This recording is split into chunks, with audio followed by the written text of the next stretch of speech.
What's up, good people? It's your boy Laws, OSS 980, other side of sports in the building. It's me, it's Aaron. Aaron about to go get some shots up, dog. We just got the show last minute. Dog, what you about to do tonight, young? You gonna put 30 on them? No, no, I'm playing with a bunch of bands that's 20, 23, 25. Hey, yo, you There's no gotta know your chance. lane, dog. You gotta stay in your lane. You go out that joke, you give them some clutch buckets, cause this young generation, I don't feel like they clutch like our generation, dog. Like if the game's on the line, throw the ball to me. I'm in the post, turn around, fade, cash. That's it. That's all. Dog, you ain't playing no defense. No, You in I'm that playing joint as a D, but 3 point it's easy to special. play young Bama's in defense because the young dudes don't really play D They just like that. go side to side. That was just And bigs is limited with lateral movement, so it's not. Like if you a okay, big yeah, yeah, on yeah, yeah, yeah. defense, it's the same routine from the time you 12 to the time you check out. No, but the only thing about these young bammers, their athleticism is there, Oh yeah, dog. These bammers come through the some lane. of these Bama's Ha! dog jumping out the gym. I'm like, good grief. Hey, don't I was get like, dunked this on. is a long time away. Oh yeah, no. I ain't challenging no drives to the basket Hey, dog, the thing is, on the help defense. you be on TikTok in the morning, dog, You because be like, hold bammers on, be is that the going. nigga Aaron? Playing outdoors for one. Then Hey, dog, y'all it's outside. over. Dog, yeah, it's an outdoor league. They Dog, call I it the mean, Y. put Dog, your knee it's pads on, hilarious. dog. Put your knee pads on. Make sure you got your protective wear on, dog. Plus 30, you gotta put ankle braces on. You can't be out there, Joe. Just I seen too many bammers catch L's, dog. You overestimate my effort, dog. I'm out there for the cardio. I'm jogging up and down the joint, playing Dog, how many post minutes? Hold on. defense. How many minutes you getting, dog? What you playing? Like, so it's what, I'm two playing like 20 10 minute halves? minutes. Yeah, 2 20-minute halves. Probably play like 10 to 15 10, minutes 10 and a half? Or for the game? for the game.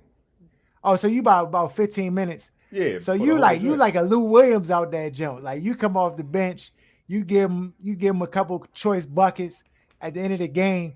You know what I'm saying?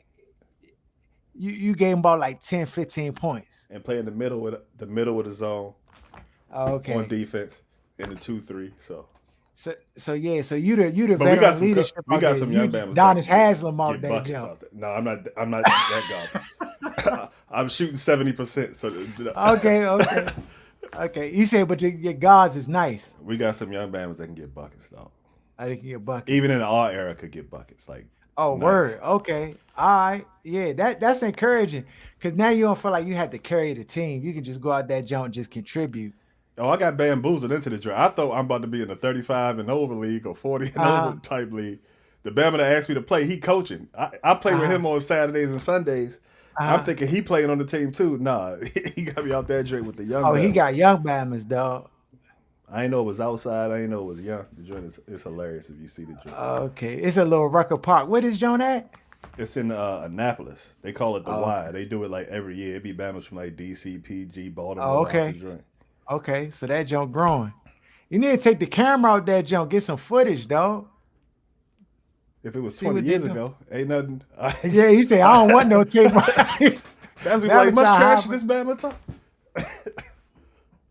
dog. Yeah, man. I, I can't do it, dog. I got the clubs in here somewhere, dog. I just I'm playing like them four days times a done. week. Not in that league, but Uh the huh. league is twice a week. But I'm still Oh, you playing getting it in, dog. Saturdays, Sundays, and some Wednesdays. Oh, you getting it in then. You getting it in. Since I know you gotta go, dog, we gonna get to the get down. Because people, I already went on my rant last week on the whole situation. This is before the actual draft. The draft happened. Washington Wizards, they dog, this is a full rebuild, dog. If I ever seen it. What are your thoughts on just the whole the Washington Wizards trading for? Because I gave my 2 cents on it, but they traded away Porzingis, traded away Bradley Bill. They got the Bama who got beat up Jordan Poole. in Golden State, and Jordan Poole, who we had mixed reviews on. Um, he's now I guess the main primary piece that they're building around. What are your thoughts on what's happening with the Washington Wizards right now? I think the owner is a piece of you know what. I think he's the worst owner in the city. Even though y'all hate Dan, I think Ted is a much worse owner because he has no intent on winning. That's not his mo. Like Dan wants to win, he's just terrible at like he's trying. He's just wrong. Like this Bama Ted does not care about anything but money, and he's cheap, and that's just a terrible combination for a Bama that owns two teams. And so he's just trying to clear cat. That's all this Bama was trying to do was just get rid of those big contracts. And I think, I mean, I don't have any proof about this, but I believe the only reason he got Jordan Poole back was because the league might have called this Bama like, dog, you doing too much. He just took that Saudi money. He just signed that deal for Monumental Network that they would have took over NBC Sports or whatever locally in the area. And I just, it's everything is always a money grab with him. I think the NBA office might have called him like, you got to take something, and that's when they ended up making that last minute trade for Chris Paul for Jordan Poole. Because they when all of the clamoring started about how terrible they were doing with the rebuild, all of a sudden they started leaking, oh, they're gonna trade Porzingis for a 3. Then you hear they're about to get the 30th pick. Then they don't get any first round pick for the Porzingis trade. It's just been terrible all the way around. It's been terrible, dog. Like inexcusably terrible. Where I'm trying to find, like, dog, as a fan, Aaron, you know me personally, you know me a long time. I be looking for just any way to make the glass half full. Any way. If the Bama's just do one slightly right thing, young, I'll be back on board. Like, yeah, these Bama's going to the chip. This is Bama nice. Woo, woo. Dog, these Bama's have just made bad move after bad move after bad move after bad move. And it And just doesn't seem like there's any hope in sight. why would you use the new regime to do this? You could have done this with Tommy or Ernie. At least it wouldn't ruin the goodwill. Like all y'all was sice when these new Bammers came in the door. Like, oh, it's about to be a new regime. Finally, Ted giving up the reins to somebody that's not, in house and all this other stuff. And the first set of moves these Bammers started making are some of the worst trades I've seen in sports, let alone basketball. Dog, this Worst is some trades of in the sports. worst trades that I've And ever seen. And it's been like relatively low criticism of it. Like people have been like relatively like okay with it. And because this they're junk always is it's complicit. irking me. I'm like, dog, this is terrible team management. And I don't Imagine if care what Dan people did try to this. say. Imagine if Dan Oh Snyder my was the one goodness, pulling the dog. trigger. It would be an Oh my uproar. goodness. Completely like this junk, it would be untenable around this junk. How the media would be slandering.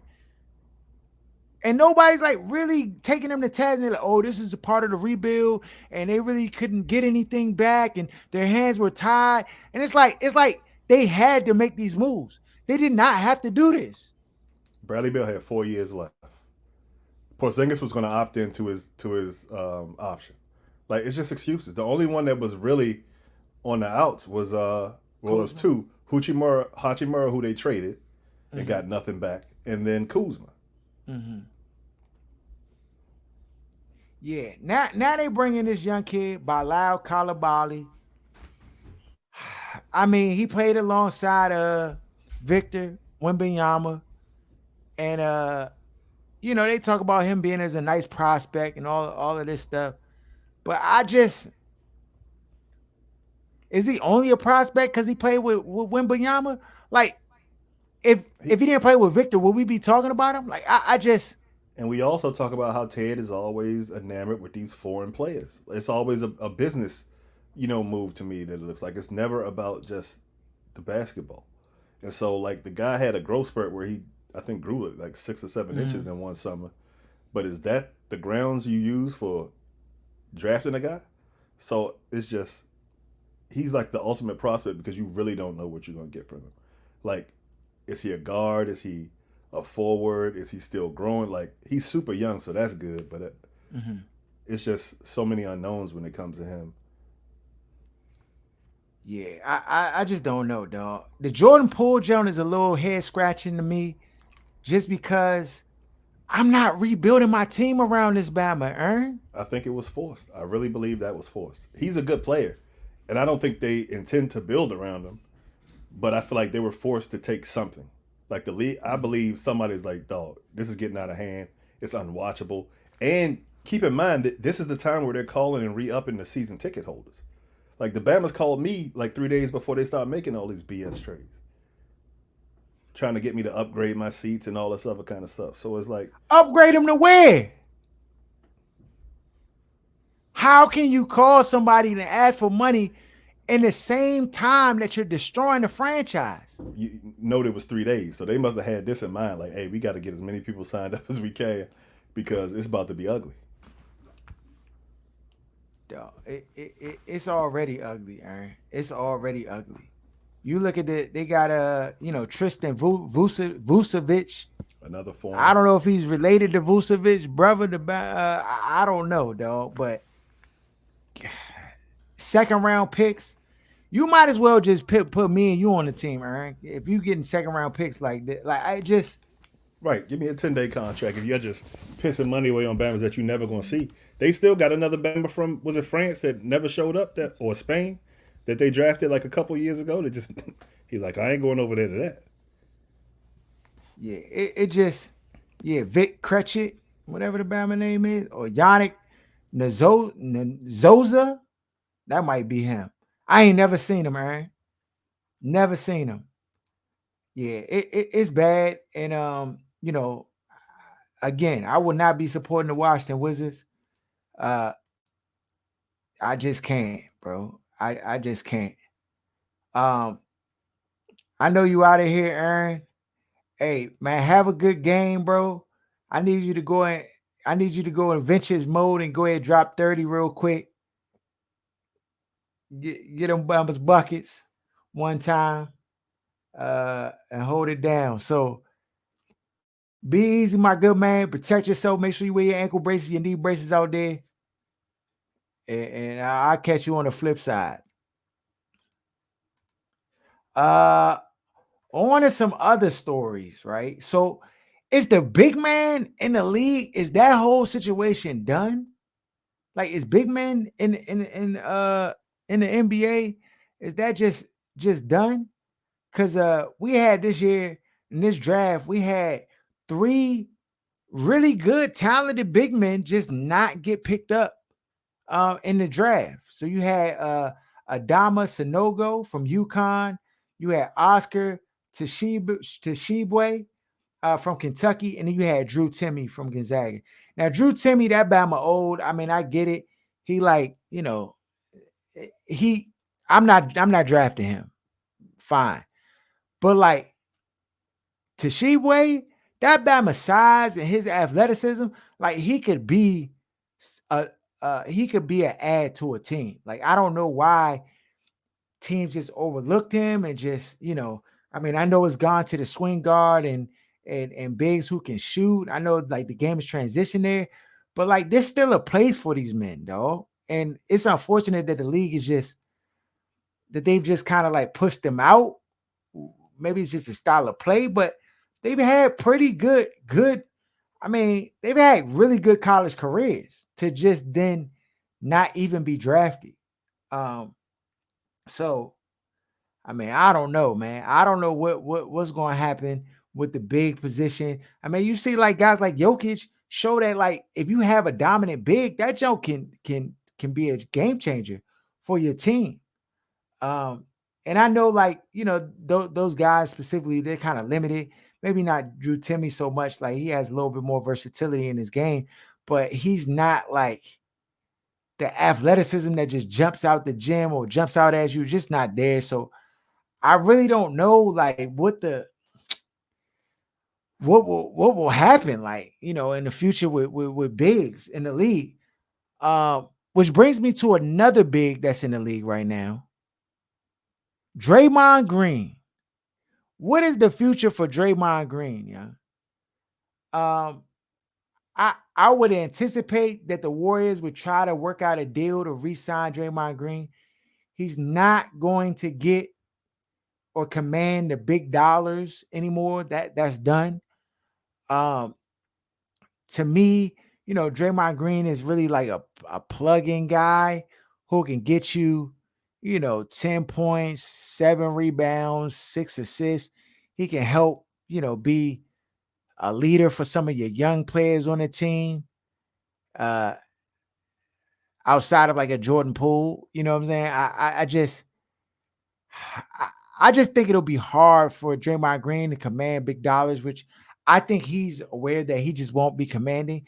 And I would anticipate that he would just end up back with the Warriors, right? They traded, they got Chris Paul, they're older now.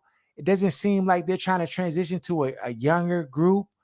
I think Draymond Green just makes sense in the fact that that's his system that he knows. Those are players that he fits with personality wise. I think that he could come and he could kind of retain his leadership position and not really rock the boat there. I think it would be very difficult for him to go to another team and then try to be that rah-rah leadership vocal leader on a team where players may be young and really don't rock with him like that. I mean, we've seen Draymond Green kind of rub guys the wrong way. Um, and I just don't know that from a chemistry standpoint, if you bring Draymond Green on to your team, like if he's not going to cause a rift on that team or disruption there. So I think that's kind of working against him, his strong personality. Um, and if I'm Draymond Green, I think the best situation is just to take a pay cut and try to remain with the Warriors, which I think he will try to do. Because I just don't see him going to another situation that would one pay him the money that he probably wants. I just can't see a team overpaying for him, right? I mean, especially with his level of production. It's not like he's a guy who's produced at a very high level to where you could kind of justify like, oh, this Bama average is 20, or he might not be that good, but on the team that he was on, he was averaging 20, 10 and 5 or whatever, right? He's not doing that. This Batman is giving you my numbers out there right now. So, 8, 7, and 6 is the numbers that he putting up.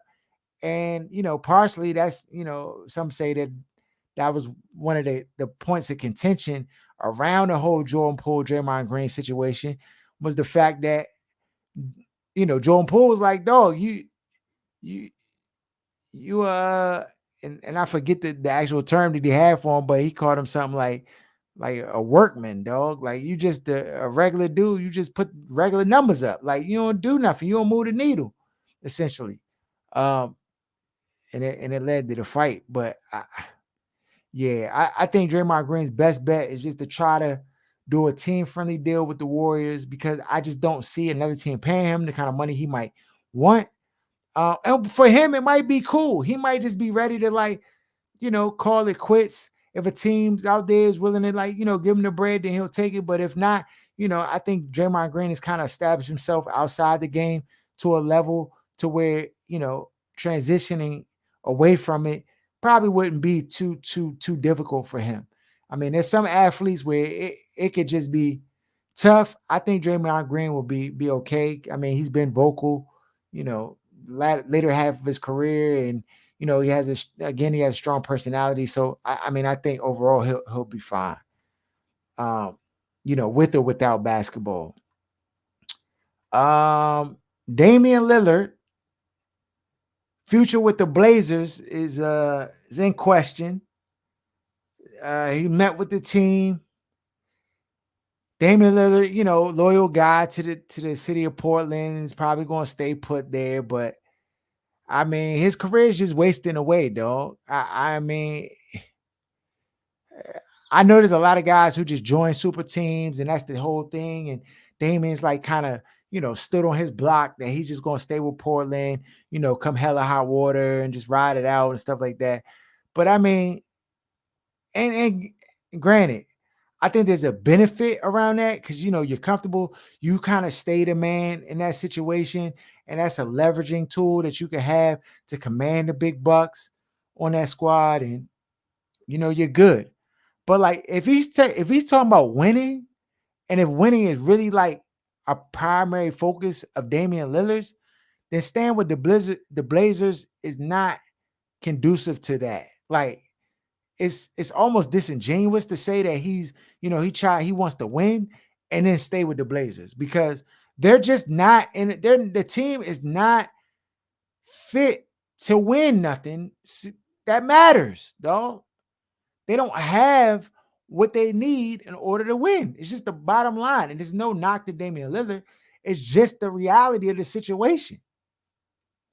He's just not, the team just does not have the adequate pieces in order to make them a contender. Um, I do think that they did have a good draft, and I like the young talent they brought on the team. Um, and I think that'll help. But when you look at the team, it's a young team. You know, I I like Scoot Henderson, and I think he could definitely be a piece. I think the Blazers, you know, thinking about Damian Lillard and looking like at the situation and scenario, will try to add a piece to the Blazers team. You know, there's rumors that they might like try to like get a veteran, trade like one of the young pieces and get a veteran to the team. But I just, if you're a veteran in the NBA, like, do you want to go over to the Portland Trailblazers? I'm not trying to go to the Portland Trailblazers. I'm just keep it 100 with you. If I'm a Paul George or somebody who's like, just being rumored to go over there, like, am I leaving to go over that, Joe? Am I leaving Cali to go to Portland? Nah, Bob. Nah. Um, I mean, some people were talking about like maybe the Trail Blazers should go after like a Draymond Green and bring a Draymond Green to the team. But again, I don't think that's enough. I don't think that's enough. You got Jeremy Grant, for try to get him back. But these guys aren't moving the needle of what needs to take place in order for them to win. The bottom line is Damian Lillard going out scoring 40 points is not the answer for winning in their situation. And that's just not going to work. It's just not going to work. And that's just the bottom line. So I don't know what Damian Lillard is going to do if he's just going to sit in the pocket, which it seems like he is. Um, but I don't know. I don't know. I'm not watching baseball. We done turn that off. I know that joke going. I'm probably going to get into the big three. Football, really no real news came out as of late. Um, like any significant football news. I mean, of course, we're anxious to see the rookies. And Anthony Richardson. Um, and the other young quarterbacks out here. I'm drawing a blank right now, but it's okay. Y'all know who I'm talking about. Quarterback for the Panthers, quarterback for the Texans. Y'all know who I'm talking about. The rookies. Of course we want to see them, but training camp starts July, and then we'll start to get some news. I don't think has Hard Knocks released the team that they're gonna be following this year yet. I don't even think Hard Knocks is picked the team yet. I thought they would have gone ahead and just pick the team by now because we getting close. And yeah, so word on the street is that it's probably likely going to be the Jets. Um, yeah, so the end season, they're talking about the Washington Commanders could be the end season option for the Hard Knocks. And if that's the case, I mean, it is what it is. I wonder though, if you do the end season, which I would take is the end season jump, because I feel like if you do the end season one, nobody cares about that jump. Bama's not watching the end season Hard Knocks like that. Did you watch it? Let me know if you watched the end season Hard Knocks, because I didn't turn to that jump one time. They had the Cardinals last year. I didn't peep the jump one time. It wasn't important to me because I'm watching real football. So like that's a way to just kind of float on the radar. And my question is, if you do the in season, chime in on the chat. If you do the in season hard knocks, does that count as like doing the hard knocks so that when you're not eligible for the next like what is it, like 10 years, does that count? I just wonder if that's the case. So if I do the in season jump, that's a way to like kind of appease it and satisfy that criteria, but not have to like be on the jump for the next 10 years.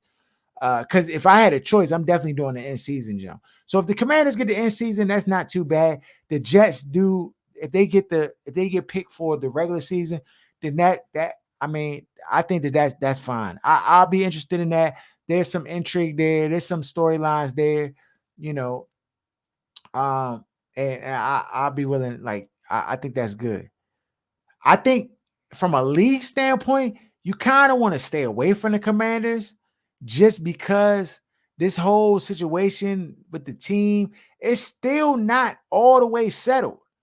And you'll have to like, I mean, for entertainment purposes, HBO's not going to be like, all right, we're not talking about Dan Snyder. They're going to talk about Dan Snyder, though. And they're going to talk about some of the things with the team. And if you're trying to get that storyline to die down, I don't think you really want the Commanders on Hard Knocks as the like premier team to to be the season opener of the of Hard Knocks. I just don't.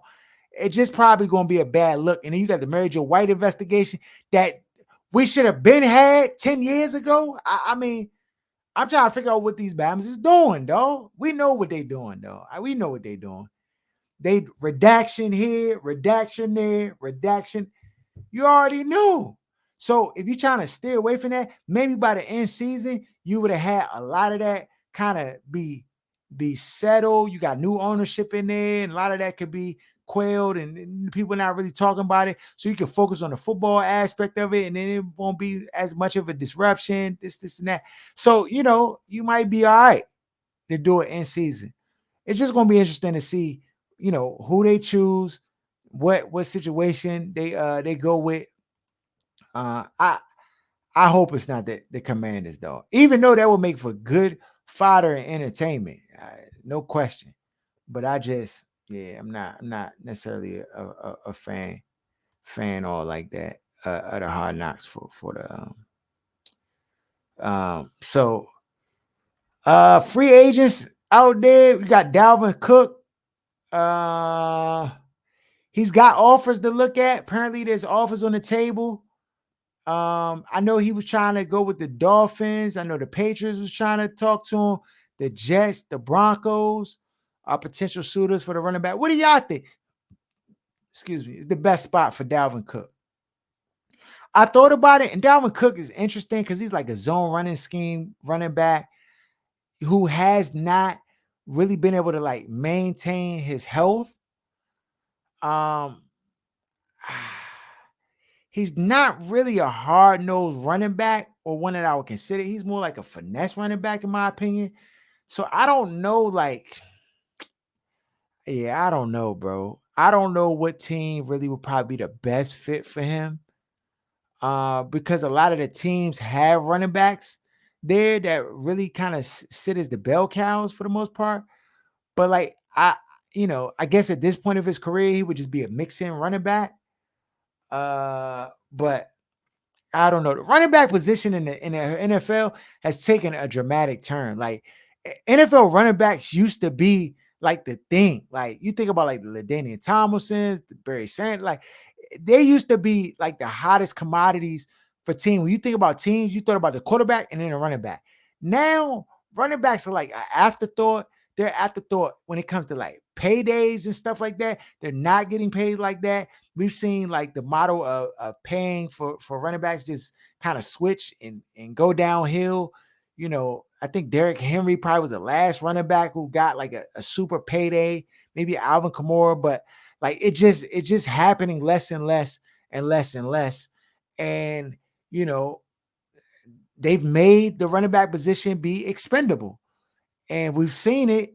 And it's not a whole lot of chatter about just the devaluing the running back position, but like running backs touch the rock a lot and they're valuable for teams, especially in winning. And it's just interesting to see how they've been like kind of devalued to the level that they have.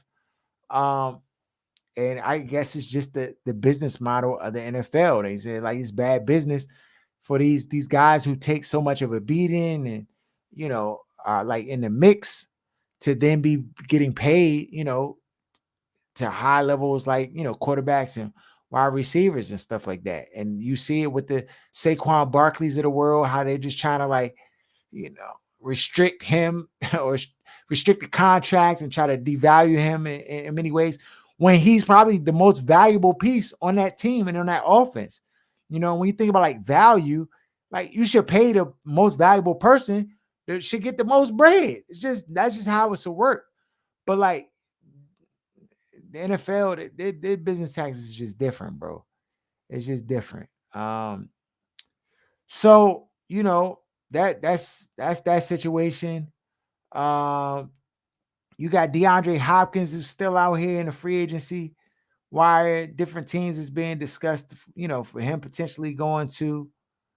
Um, I don't think the Patriots, while they could probably benefit from him being there, I just don't think this is a good situation. We've seen wide receivers outside of Randy Moss like go to the Patriots and just not do well, though. Like Antonio Brown comes to mind.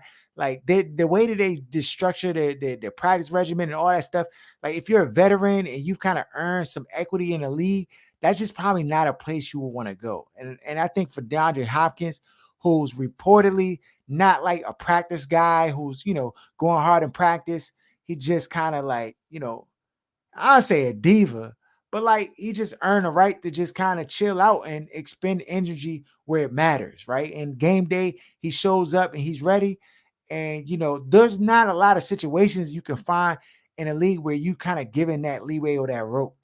The Patriots is definitely not a place where that's happening, dog, especially when Bill Belichick, and I don't know what they tell you before you get in the door, but when you get there, they riding you heavy all the way. So I know that's pause worthy, but I'm just saying they own you and they gonna ride you. So I don't think DeAndre Hopkins would like to be in a situation like that. He probably most likely would want to be in a situation where, like, I would say maybe Dallas is a situation that DeAndre Hopkins would probably want to be in where they have weapons. And granted, I mean, as a Commanders fan, well, like a halfway Commanders fan, I wouldn't I wouldn't like that because I think he still got some juice in the tank and can still produce at a high clip. But I mean, that's a situation where you come in, you got another young receiver, probably gonna take, some pressure off. You can kind of fit in. You automatically come in the door with the pedigree and the respect level. Your veteran leadership. You can lead the young guys, but you probably won't be expected to like do all the things that the young guys are expected to do. That's a situation DeAndre Hopkins probably most likely will want to be in. Not a whole bunch of situations like that, but that's one of them. Maybe like I think New York is another situation where you could come in. You got Aaron Rodgers, who is like I'm gonna just tell you, I keep it 100. He probably running that offense and telling them everything he want to do and how he want to do it. And a guy like DeAndre Hopkins could just kind of be his guy, and he would be like, DeAndre don't have to do that, and then the Jets wouldn't trip. Like they just be like, oh, okay, like whatever, and he could kind of like latch on to that leadership role where he wouldn't have to do all the brunt work that some of the other players is doing, right? And that's the situation he probably would want to be in. And if I was him, I'd be trying to look for a situation like that. I don't think money is super important to him. Who DeAndre Hopkins has made a lot of money in his career. I'm sure he probably wants nothing less than 10 million, which for a receiver who in his situation, think is teetering and tottering on maybe a little bit too much. I don't know. I don't know. I mean, I know he probably was getting 13, but that's a little high in my opinion for a wide receiver at his stage of the game. I'll just say that. So I don't know. It's gonna be interesting to see how that plays out. Um, yeah, and so Yeah, I mean, we're right there. There's been reports, other football news. Indianapolis star Nate Atkins believes Gardner Minshew has a chance to start week 1. Stop it, though. Stop it. Stop it. Stop it. I hate it when the media does this, dog. Nate Atkins. Let's look Nate Atkins up, dog. Let's see a picture of Nate Atkins.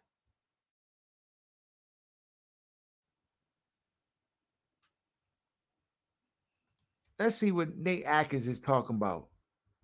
Let's see this guy. Stop it, dog. Stop it. I'm not buying it. If the Colts go in starting Gardner Minshew, dog, you're idiots. This is unfortunately, this is when racism shows up in the league and these like little stuff. Dog, who in their right mind is gonna start Gardner Minshew? Tell me, why would you start Gardner Minshew? Go ahead, give it to me. Give me the whole spiel. Why are you gonna start with Gardner Minshew? Because he got experience in the league and this, and that. You learn how to play the quarterback position by getting the reps and playing. If they start Gardner Minshew, the Indianapolis Colts are not serious about winning football games. They're not serious about turning their program around. They're not serious. And the actual players in the locker room will let you know that, dog. You get the heck out of here. You're going to start Gardner Minshew. Gardner Minshew cannot start on my flag football team. How about that? If you say, all right, Laws, flag football, this flag football, you got Anthony Richardson or you got Gardner Minshew. Who am I starting? Though it's nothing you could tell me. There's no evidence you could show me. There's nothing that would have me start Gardner Minshew over Anthony Richardson. Nothing. Nothing. Come on, man. Get the heck out of here, dog. Get the heck out of here. Um, yeah, so that's really all the news that we got for today. Follow us at OSS 980 at Other Side of Sports. Um, yeah, leave your comments below. Stuff y'all want to chime in about. Appreciate everybody rocking with us heavy, following the show. Tell me what y'all think about the Washington Wizards, dog. Is y'all rocking with the moves that they're making? Are y'all in agreement with this rebuild situation and how they're approaching it? Let me know, dog, because I'm incensed about it. I think it's just ridiculous, dog, at the approach that they're taking with this whole team. But I'd be interested to hear y'all thoughts on it. Let me know. Um, yeah. Follow us at OSS 980, Other Side of Sports. I'm out. Peace.